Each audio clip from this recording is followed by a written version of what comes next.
Agora no Conexão Poder eu entrevisto o Rogerinho da Cara, ele que é vereador por Várzea Grande, terceiro mandato do PSDB, faz parte de comissões importantes na Câmara de Vereadores de Várzea Grande, como a Comissão Indústria e Comércio. Seja muito bem-vindo aqui ao Conexão, Rogerinho. Eu que agradeço o convite, tá? Estou à disposição sempre que nos convidar. E eu acompanho o seu trabalho já desde sempre e me lembro que quando você foi para a política foi justamente pelo pedido da população. A população em Várzea Grande te identificando como uma pessoa de credibilidade, de forte representatividade, para que você pudesse ocupar esse espaço e assim você foi construindo a sua trajetória política. Você que vem da iniciativa privada, que vem do comércio, que conhece Várzea Grande com muita profundidade. A carreira política é algo que te fez modificar em qual sentido? O que acrescentou no ser humano, Rogerinho da Cara? Que no momento, lá atrás, nós nunca imaginávamos ser hoje um vereador, né?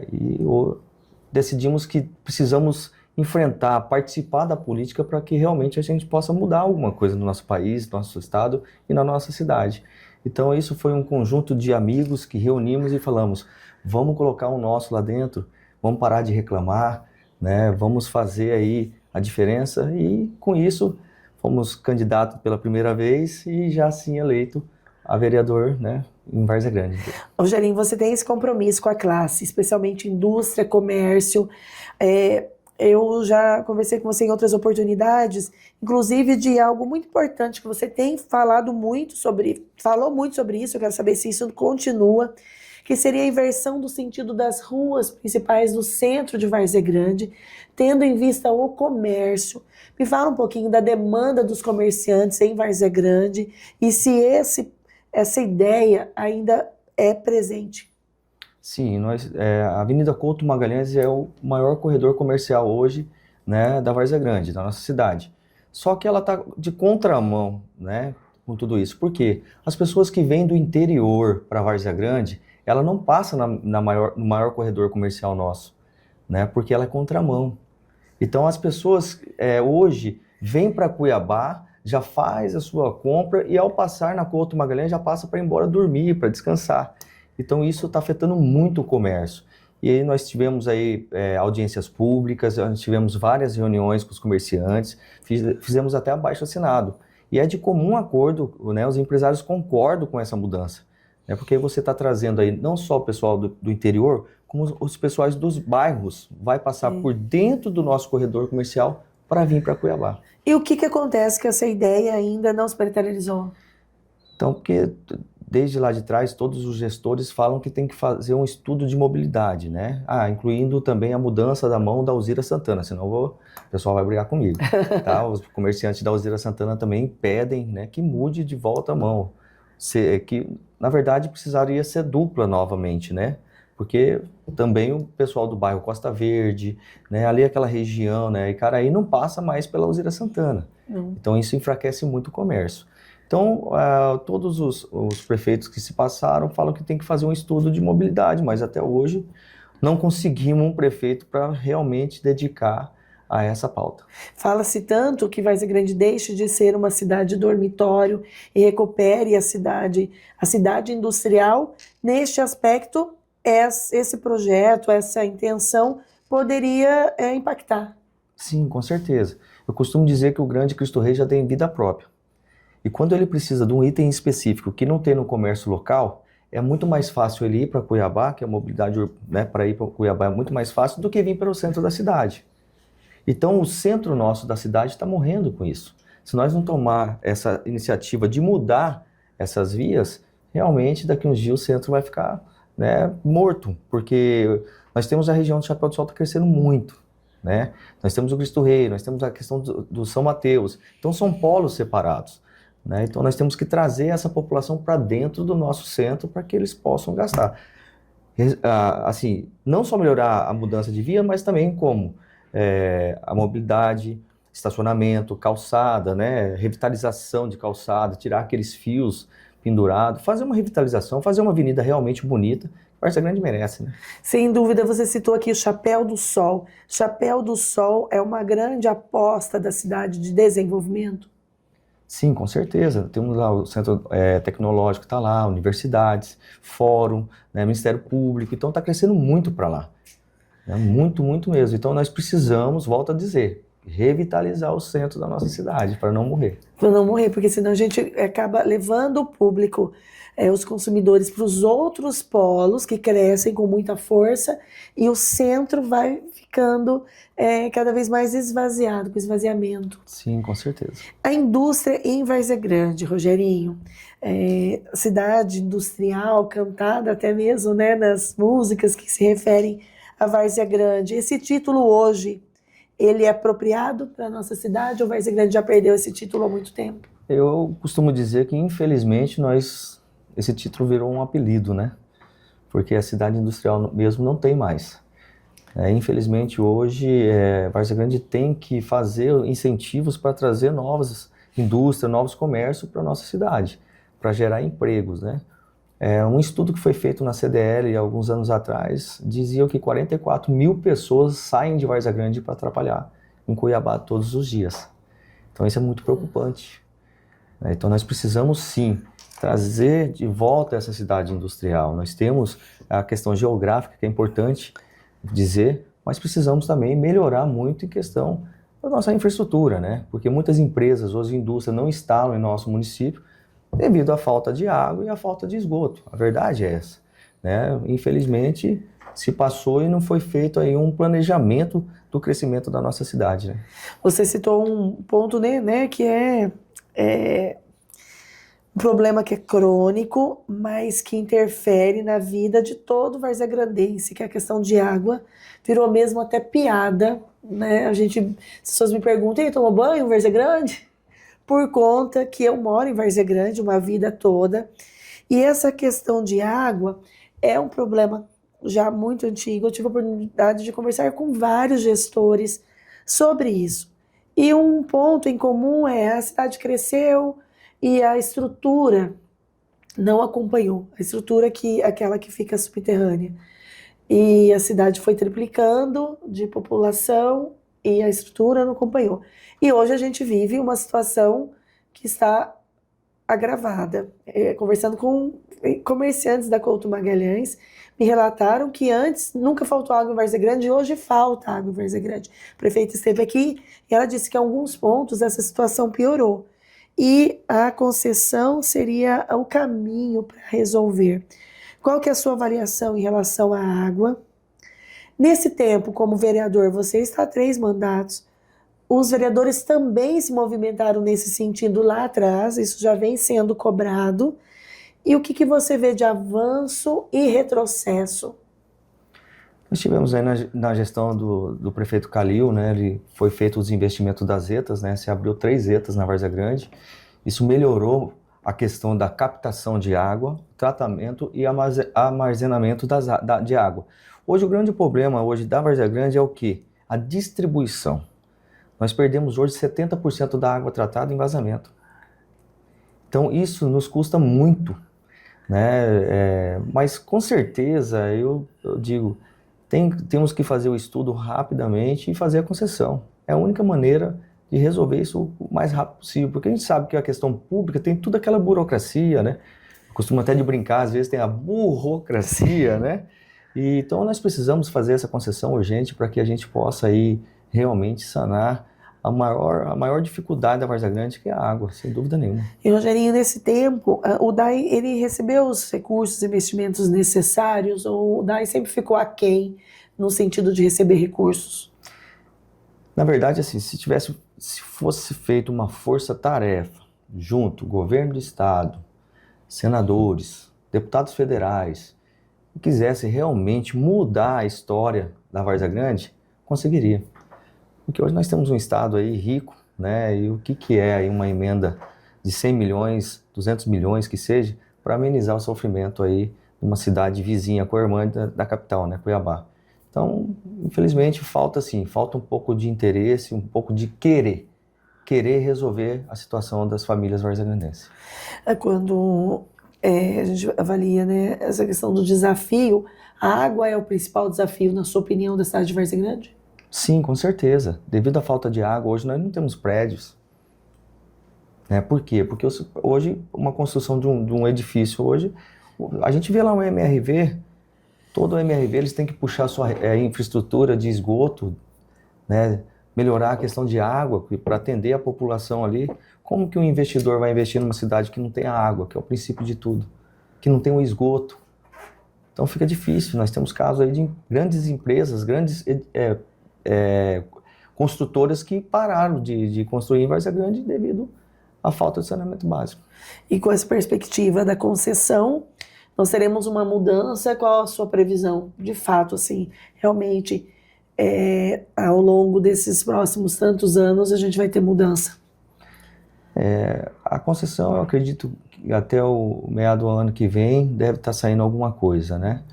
E a empresa que ganhar, ela vai ser cobrada para que seja feita de uma forma mais rápida do que a própria questão pública, né? Eu acredito aí que se for feita uma concessão, uma empresa que realmente tiver condições de tocar, né, e fazer os investimentos, eu acredito aí que em torno de uns 5 anos aí a gente vai ter uma resposta rápida, né? Rápida, o povo rápida é para ontem. Quando eu falo rápido é questão de infraestrutura, porque a gente tem a Couto Magalhães, por exemplo, a rede é de amianto ainda. Nossa! Hoje nós temos vazamento na Couto Magalhães, que os comerciantes pedem para a gente intervir com o Hondaia para tirar os vazamentos, e não podemos mexer, porque se mexer não tem conexão, não fabricam mais. Então ali vai ter que cortar toda a Couto Magalhães e fazer tudo de novo.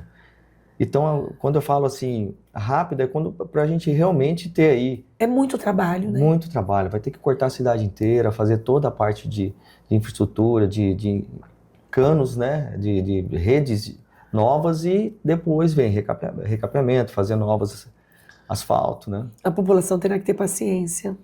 Com certeza. Como que está a questão dos serviços públicos, a coleta de lixo? Uma situação que está bem preocupante, né? No centro, por exemplo, a Salina Daf, tendo alagamento em período de chuva.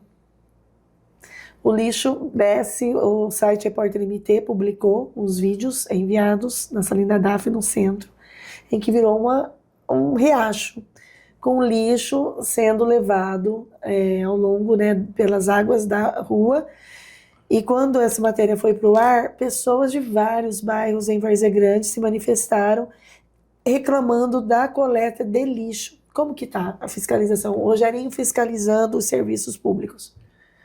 Nós tivemos aí várias reclamações de vários bairros, principalmente o Paiaguás, Nova Várzea Grande Centro, o próprio Icaraí, né? E viemos notificando o secretário também notificou a empresa. Então agora está terminando o contrato, né? Esperamos que seja feita uma nova licitação para que realmente uma empresa entre e faça o seu dever de casa, porque realmente tem bairros aí que ficam mais de 15 dias sem coletar lixo. E aí quando vem o período de chuva? Com certeza vai para os bueiros, né? Entupindo tudo.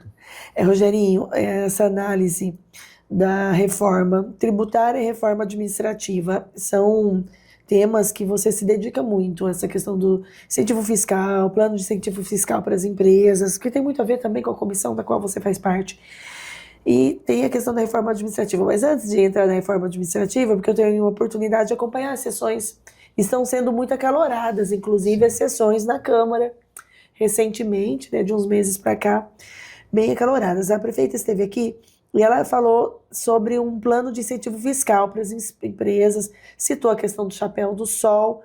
Nós teremos a reforma tributária, né, nacional, e o município de Várzea Grande também está de olho, se dedicando a isso para poder trazer essa coesão, né?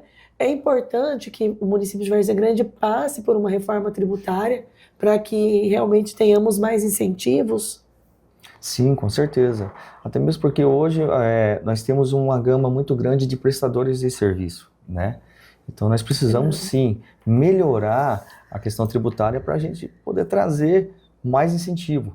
Inclusive, em 1998, se não me engano, foi criada a lei de incentivo fiscal para as escolas, para os hospitais, para as clínicas, né, e outros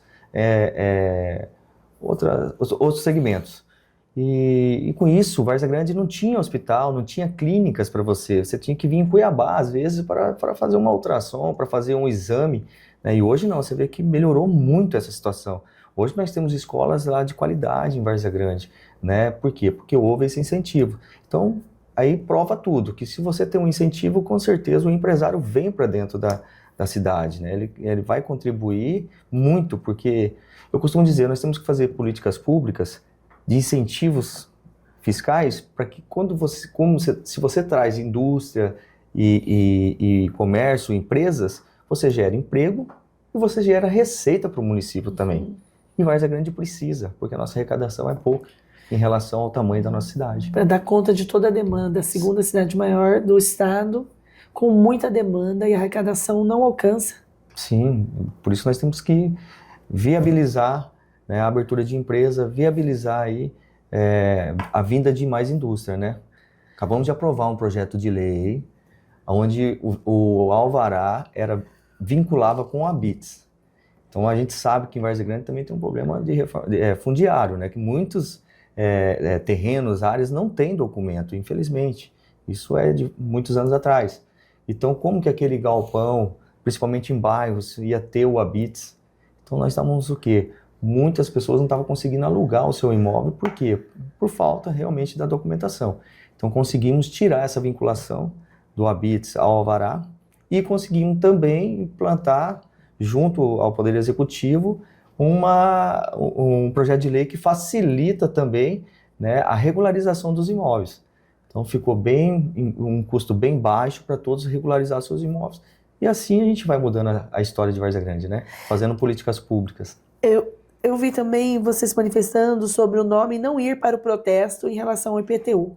Sim. É uma luta ainda ou já é uma conquista?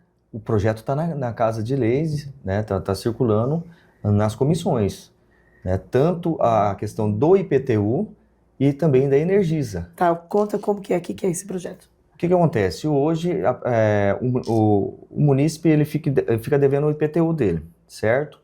Automaticamente, o seu nome já vai para a Procuradoria do município. Quando vai para a Procuradoria, já tem um custo de taxas sobre isso. Ou seja, já eleva o valor do seu débito. Vai para a Procuradoria, de imediato, o que eles fazem? Manda para o cartório. Então, quando vai para o cartório, já tem um custo cartorário que não é pouco, né? É alto o custo cartorário. E aí, se a pessoa não paga, gera o quê? Protesto, aquela coisa toda. Qual que é o nosso pedido? Se não mandar mais para o cartório, para não ter essa taxa cara, e usar outras ferramentas para negativar as pessoas, né? O próprio Serasa, que é bem mais barato, e quando a pessoa paga a sua fatura, ela sai automática. Não precisa ela depois ter que ir na prefeitura, pegar uma carta. Facilitar. Isso, aí tem que ir no cartório para dar baixa do protesto. Então, por que não facilitar, gerar menos custo para as pessoas, né? Muitos devem IPTU em Várzea Grande? Sim, melhorou muito a arrecadação. Melhorou. Eu vejo muito mutirão sendo feito. Melhorou muito. Rogerinho, reforma administrativa. Está sendo muito acalorada essa discussão. Eu acompanhei o presidente da Câmara dizendo para que esse projeto fosse mandado de uma maneira mais que possibilitasse mais discussão de ponto a ponto, que a maneira como chegou não tinha sido de acordo com para facilitar a análise dos legisladores municipais. Como que você avalia a reforma administrativa? E por outro lado, a prefeita disse da importância da reforma administrativa, da modernização. Qual que é a sua avaliação sobre a reforma administrativa proposta pelo Executivo e como a Câmara tem conduzido isso? Nossa avaliação é que o projeto, da minha parte, eu digo que o projeto veio de uma forma errada, porque ele veio unificado. Então, uma reforma administrativa, primeiro, eu acho que deveria ser feito todas as secretarias em um projeto só, né? Quando eu falo unificado, é que veio criação de cargo, criação de secretaria, junção de secretaria, criação de conselhos e o PCCS.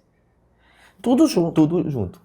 Então, assim, num pacote só. Mas vamos dizer assim, o que nós estamos pedindo? Inclusive, fizemos um ofício né, onde conseguimos 16 assinaturas, 16 vereadores, juntamente com o presidente da casa, o Vanderlei, vereador Vanderlei Cerqueira, e entregamos para a prefeita dizendo: prefeita, primeiro você manda só o PCCS dos servidores, desmembrado de todas as outras pautas, nós vamos votar aqui. Então nós fizemos esse ofício dizendo para ela: nós já temos maioria da Câmara, né, que vai aprovar o projeto e, se necessário for, vai fazer até uma extraordinária para ser votado esse ano ainda. E nisso, isso foi semana passada, né, na sexta-feira. Hoje estive pela manhã com a prefeita em uma reunião, ela sinalizou, pediu a retirada do projeto e vai colocar só o PCCS dos servidores para votação. Então, o plano de cargos. Isso. Então estamos aí aguardando, né, a Procuradoria do município reenviar para nós, para que a gente possa votar, né, o PCCS de todos os servidores públicos primeiro. Que é importantíssimo. Sim, valorizar nossos servidores públicos, né? E enquanto isso, eu disse a ela: criação de secretaria, manda de forma separada, que a gente vai fazer toda uma análise, né, se realmente é necessário ou não, para que a gente possa votar, porque a gente está vendo a dificuldade financeira que o município está passando. Então a gente tem que fazer toda uma análise, né, dessa situação. Então sinalizou aí uma coisa boa para todos os servidores públicos. Então a perspectiva é que tenhamos, enfim, o plano, né, de cargos e carreiras. Sim. Sendo analisado e trazendo uma boa notícia nessa virada do ano para o servidor público de Várzea Grande. Sim, se Deus quiser, nós vamos votar e dar um presentão para eles. Rogerinho, essa análise dessa primeira ano de gestão da Prefeitura de Várzea Grande, tendo como prefeita Flávia Moretti, vice-prefeito Tião, qual a sua análise dos avanços e dos desafios dessa gestão? Assim, o que realmente chamou atenção? Tivemos entregas, não tivemos entregas, por conta de desafios? Como que você faz essa perspectiva para 2026? O que é preciso olhar? Primeiro eu digo assim, nós precisamos de união, de conversa, de fazer política, de escutar mais, porque assim, um ponto fundamental da gestão nesse ano foi realmente essa falta de comunicação da prefeita com o vice. Então, isso interferiu muito nas ações. Então, nós pedimos aí que tenham mais união, que tenham mais conversa, né, que chama a Câmara mais para conversar. Ali tem 23 vereadores que eu tenho certeza que quer o bem da cidade. A gente quer uma cidade melhor, porque nós sabemos aí tudo o que se passou. E em relação às outras cidades, a gente vê aqui Primavera, Campo Verde, Sorriso, Sinop, cidade linda, né? Então nós precisamos sim olhar para frente, né? Ter projetos para frente. O que se passou, passou. Então eu acho que nós precisamos mesmo união, né? Que o vice-prefeito, a prefeita converse mais e coloque o projeto para frente, porque essa briga que está nos bastidores aí é muito ruim, não só para a Câmara Municipal, como para todos os munícipes. Acaba enfraquecendo a gestão como um todo. Sim, com certeza. E aí, onde nós não temos a entrega, né? Então, Várzea Grande esse ano foi um ano com poucas entregas. Com certeza. A Flávia esteve aqui com a gente, quem está nos assistindo pode revisitar a matéria dela, né? A entrevista está disponível no site aqui do Conexão Poder, e ela disse que ela acreditava que o próximo ano seria um ano com mais possibilidades de emenda, até por conta que ela estaria num primeiro ano de gestão, então que as pessoas teriam que ter mais confiança no trabalho dela, ela demonstrar essa credibilidade que ela quer demonstrar, e com isso nós teríamos mais emendas para Várzea Grande. Os políticos, de uma forma geral, eles têm olhado para Várzea Grande? Sim, temos vários deputados que mandou emendas, né? Vamos citar nomes, mas eu acho que de repente, também, de repente poderia ter mandado mais, né? Tanto pelo desafio aí, principalmente em relação ao DAI, né? Que eu digo. Nós não temos uma emenda para o DAI. Não foi enviada nenhuma emenda para o DAI especificamente, que hoje é a maior problemática hoje da gestão. Hoje, de qualquer gestor que se ganhar a Prefeitura Municipal de Várzea Grande vai ter.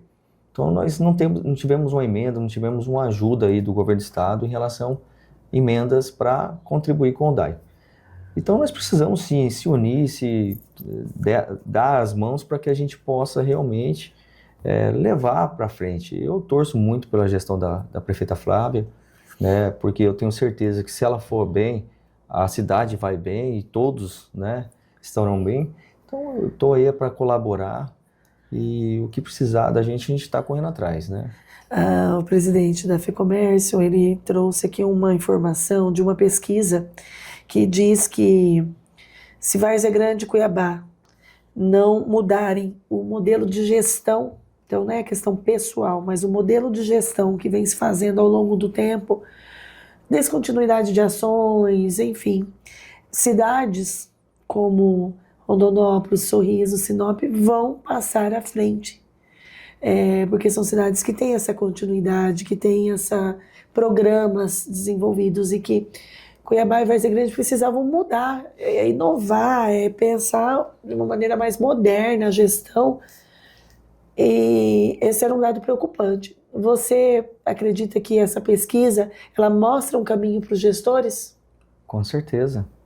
Acredito muito. E é o caminho. Não adianta fazer diferente, porque não é porque a gestão, a oposição fez uma coisa boa e parou pela metade que a outra gestão entrou e não vai tocar para frente. Quem perde tudo isso, com isso, somos nós, porque é dinheiro público que foi colocado ali. Desde uma simples obra, quanto um projeto social. Então nós temos que tocar para frente, não podemos paralisar o que é bom. Agora, é claro que se tiver um projeto que realmente a gente vê a dificuldade, que não é ruim para o município, vamos paralisar ele. Mas o que é bom a gente não pode parar, temos que tocar para frente. Como que está a saúde em Várzea Grande? Saúde em Várzea Grande, eu costumo dizer o seguinte, é difícil demais você falar, por quê? Porque Várzea Grande hoje, ela atende toda a Baixada Cuiabana. Então eu costumo dizer assim, o pronto-socorro hoje, de repente não tem ninguém, da mesma hora está lotado. Então quando a gente fala SUS, é porta aberta, a gente tem que atender todos os nossos irmãos, né? Mas tem que melhorar muito, né? Está melhorando, a secretária Deise tem feito um bom trabalho, né? Junto com a sua equipe, mas infelizmente tem isso aí. Eu costumo dizer assim, se você faz uma festa para 50 pessoas e de repente chega a 100, e aí? Será que você vai ter prato, talheres para atender todo mundo? Então é complicado, não é fácil. Mas eu acredito aí com essa inauguração desses novos hospitais, vai desafogar muito a Várzea Grande e aí a gente vai ter uma saúde melhor para todos os nossos municípios varzegrandenses. Os atendimentos nos bairros, por meio das unidades de saúde, tem sido contento, está funcionando. Está 100%? Não, estaria mentindo, né? Estamos caminhando para o 100%, né? Que é difícil, não é fácil uma saúde hoje 100%, mas está caminhando. Eu acredito que tem muito a melhorar, muito mesmo. Né? A gente tem os postinhos de saúde, temos que abrir no noturno, né? Porque às vezes a pessoa acaba indo no pronto-socorro, né? Porque não tem ali a sua atenção primária aberta à noite para você ver, de repente está com uma febre, né? Alguma coisa simples que poderia resolver ali no seu próprio bairro, eles têm que sair dali e se direcionar ao pronto-socorro, que é o atendimento urgência-emergência, e acaba sufocando também o pronto-socorro nessa situação. Então a atenção primária tem que melhorar muito, que eu acredito que uma atenção primária forte, a gente vai esvaziar muito a questão de UPAs e pronto-socorro.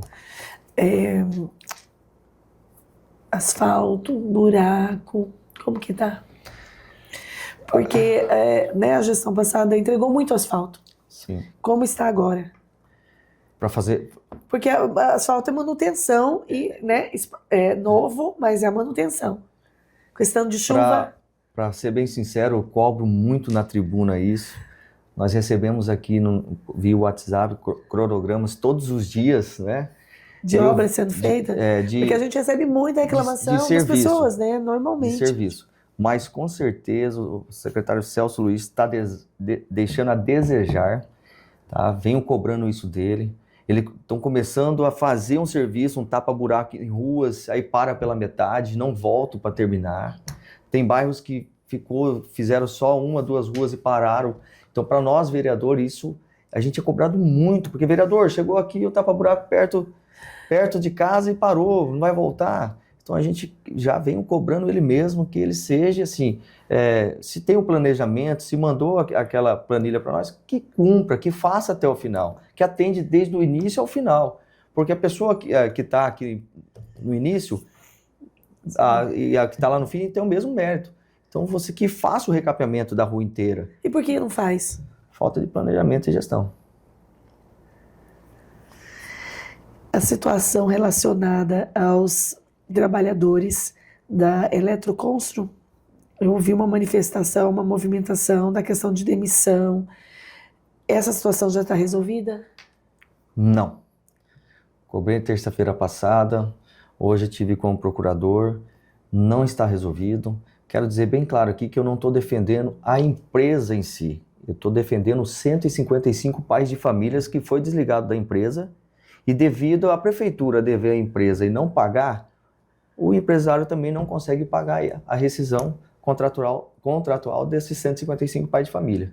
Então nós viemos cobrando que a prefeitura faça o pagamento, né, para que a empresa possa honrar o compromisso com esses pais. Inclusive fizemos várias reuniões na Câmara, junto com com o presidente da Câmara e outros vereadores, fizemos atas, inclusive. O empresário ficou acordado dele fazer de comum acordo para pagar os seus colaboradores, mas até hoje não foi pago. Então nós estamos cobrando isso. Por quê? Porque quebraram o contrato 2 meses antes de finalizar o processo licitatório da empresa. Então, como se quebra o contrato 2 meses antes de uma empresa, certo? Devendo a essa mesma empresa. Então, se não tivesse dinheiro em caixa para pagar a empresa, então deixasse rolar os 2 meses e já fizesse um aviso, porque ele já ia ter ciência que o contrato dele acabava em novembro. Então, quebraram 2 meses antes, não pagaram ele, aí eu me coloco no lugar, eu sou comerciante e empresário. Você imagina uma empresa não te pagar, e como que você vai pagar os seus colaboradores? Então, o que a gente pede aqui é que a prefeitura possa fazer o pagamento para que esses 155 pais de família recebam. Porque senão vai gerar ações trabalhistas, o qual a prefeitura, a gente sabe que ela, né, tem a participação. A prefeitura está passando, né, por uma situação, a Flávia ela pediu calamidade financeira, foi isso? Ela vai ter 12 dias agora de recesso, né, a prefeitura de Várzea Grande. Como que está sendo apresentada a questão financeira da prefeitura para a Câmara? Qual é a realidade financeira do município que chega até vocês, essa informação? E você, com 3 mandatos, histórico de 3 mandatos, Várzea Grande já passou por situações semelhantes anteriormente? Não, de forma nenhuma não. Mas a calamidade financeira ela não decretou ainda, ela só disse em Disse entrevista que iria, que mas não decretou. Está complicado a questão financeira, sim. Nos bastidores estão dizendo que vai até exonerar, acho que 200 ou 400 servidores e colaboradores. Então é preocupante, né? Então já peço de imediato aqui também aos deputados que puder ajudar, mandando emendas para custear, para que esses pais de família também não sejam exonerados numa época dessa, né? Uma época de Natal, final de ano, 13º.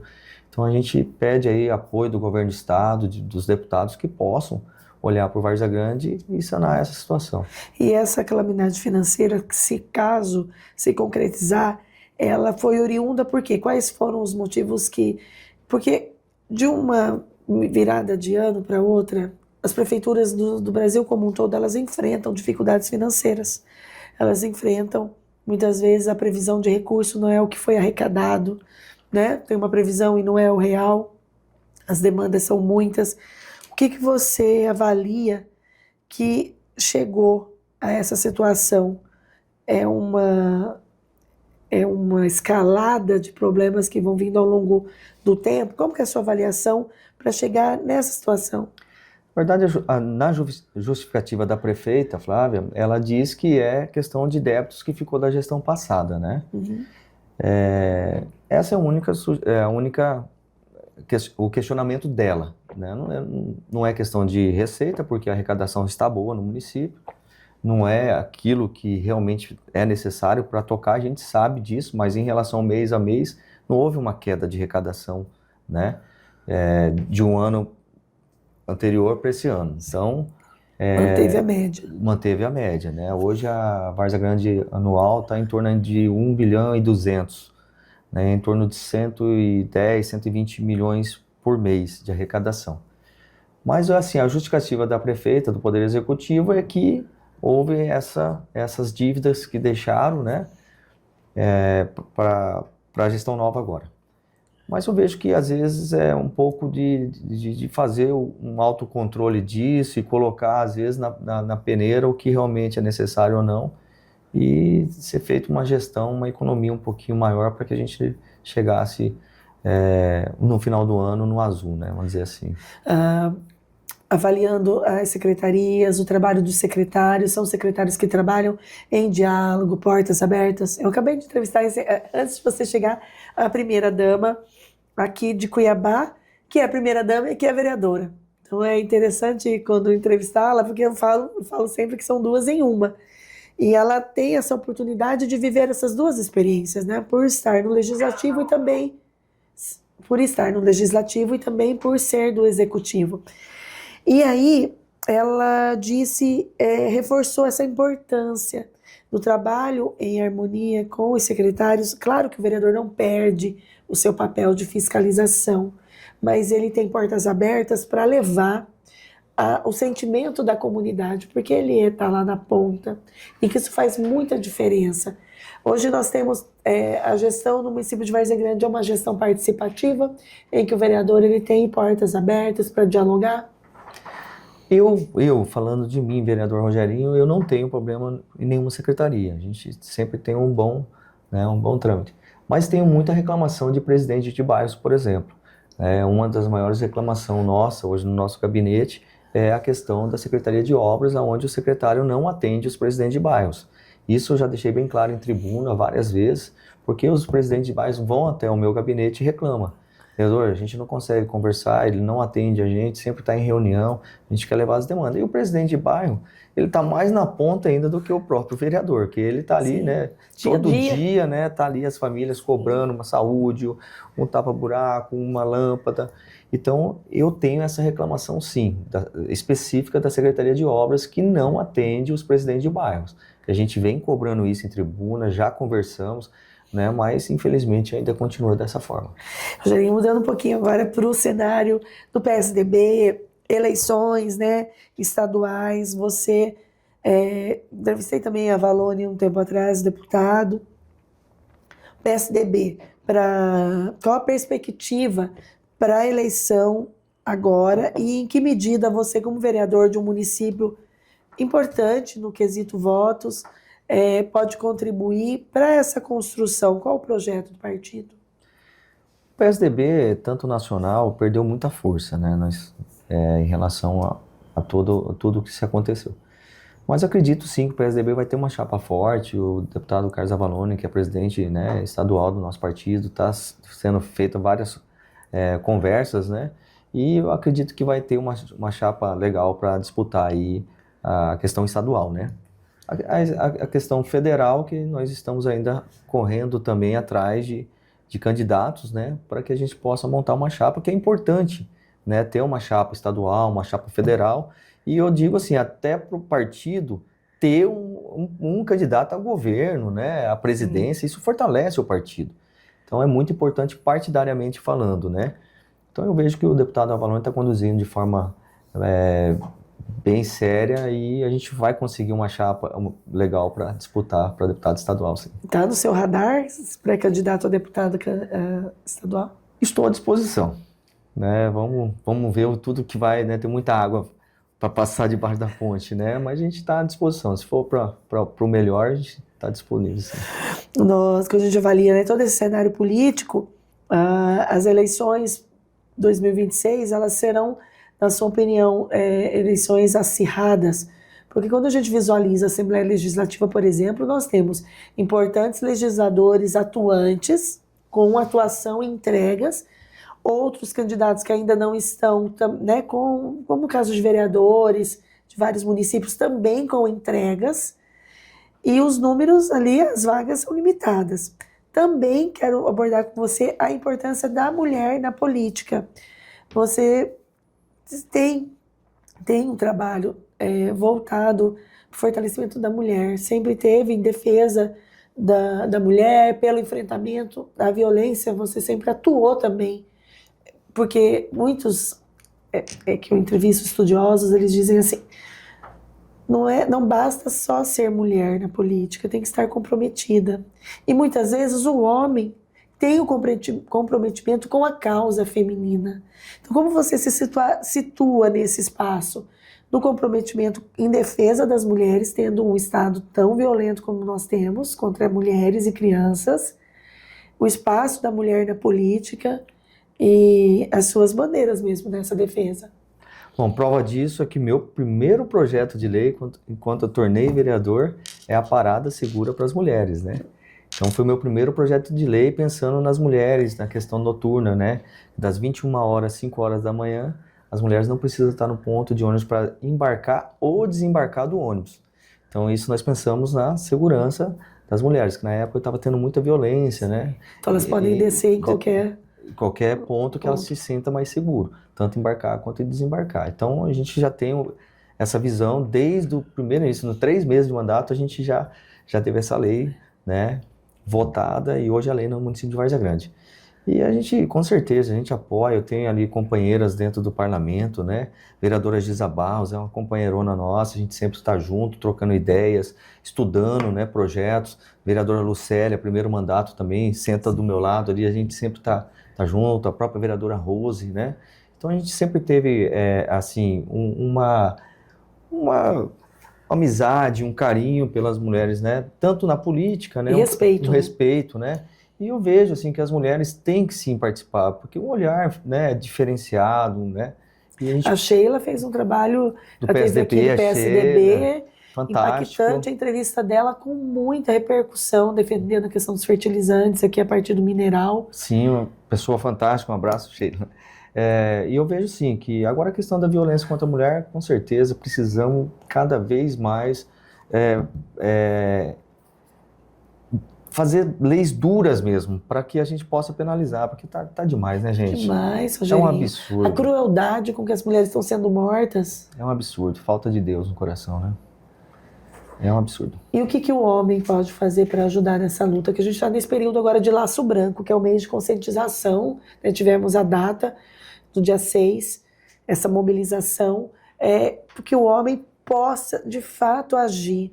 Porque muitas vezes o homem valida o pensamento e o comportamento machista daquele amigo. Porque acha que não vai dar em nada, que é brincadeira, que é piada. O que o homem pode fazer?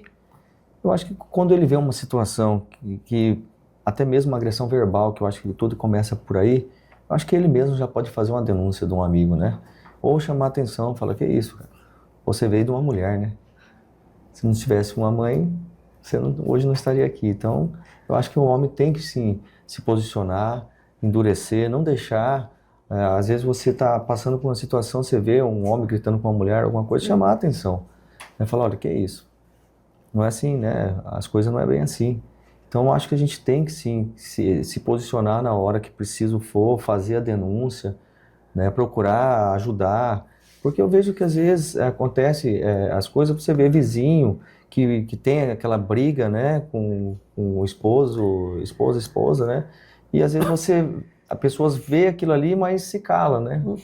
Então acho que a gente tem que tomar a postura de fazer a denúncia, de chamar, conversar, para que a gente não chegue no extremo, né. Quantas vezes as pessoas se assustam porque o agressor de mulher era o próprio vizinho, era aquele que convivia no trabalho. O quanto é importante ficar alerta com os sinais. Sim, com certeza. Rogerinho, para a gente encerrar nossa entrevista, gostaria de deixar aberto para você que você posicione, pontue algo que eu não tenha te perguntado, que seja importante a gente falar sobre. Não, eu tenho que falar que nós sempre buscamos melhoria, né, para o município de Várzea Grande, no diálogo, na conversa, né, na política, onde você pode correr atrás. Então, assim, não só na questão partidária, questão do DAE, por exemplo, a gente tivemos visitando todos os gabinetes, pedindo emenda. Para além dos partidos políticos, isso, né? Não é só da partidariamente. Ideologia, Né? Então, nós estamos aí, pode contar com o vereador Rogerinho, né? Eu agradeço aqui o convite, né? E continuamos trabalhando com uma Várzea Grande melhor. É muito trabalho, Várzea Grande é uma cidade que cresce, muita gente chegando, os condomínios, né, os residenciais, os bairros, a cidade está crescendo de uma maneira muito expressiva. E como você colocou esse alerta na entrevista, talvez o planejamento não esteja acompanhando a velocidade de crescimento. Sim, com certeza. E foi isso que tudo que aconteceu. Devido a isso que a gente hoje não tem uma cidade verticalizada, mais indústria, mais comércio, porque não se planejamos na infraestrutura, né? Ou seja, no saneamento básico. Então nós precisamos sim olhar de uma forma mais abrangente para frente, né? Eu costumo Ficar mais dizer, moderna, Várzea Grande. com certeza, e nós temos tudo para isso. Temos tudo para ser realmente a cidade, voltar a ser a cidade industrial. Com certeza. E vai ser um ganho muito importante para todos os varzeagrandenses e tenho certeza que a mudança não é muita, sabia? É só você ter um olhar diferenciado que você consegue. Eu sou apaixonada por Várzea Grande. Eu também estou. Deixar a câmera para você também desejar um Feliz Natal. Nós estamos agora nessa época de fim de ano. Para os varzeagrandenses, trazendo, em nome da Câmara, né, dos vereadores, em nome, né, das autoridades do município de Várzea Grande, compartilhando com quem está nos assistindo esse desejo de Natal. E é importante também citar aqui que o Rogerinho tem um trabalho importantíssimo na igreja, em relação a casais, famílias, pessoas em situação de rua, para além do trabalho legislativo. Então, assim, esse coração cristão que eu peço para ser colocado. Bom, quero desejar a todos vocês um Feliz Natal, com muita saúde, muita paz, e que 2026 seja repleto de saúde, paz e sucesso a todos vocês. Obrigada. Rogerinho da Caio, entrevistado de hoje.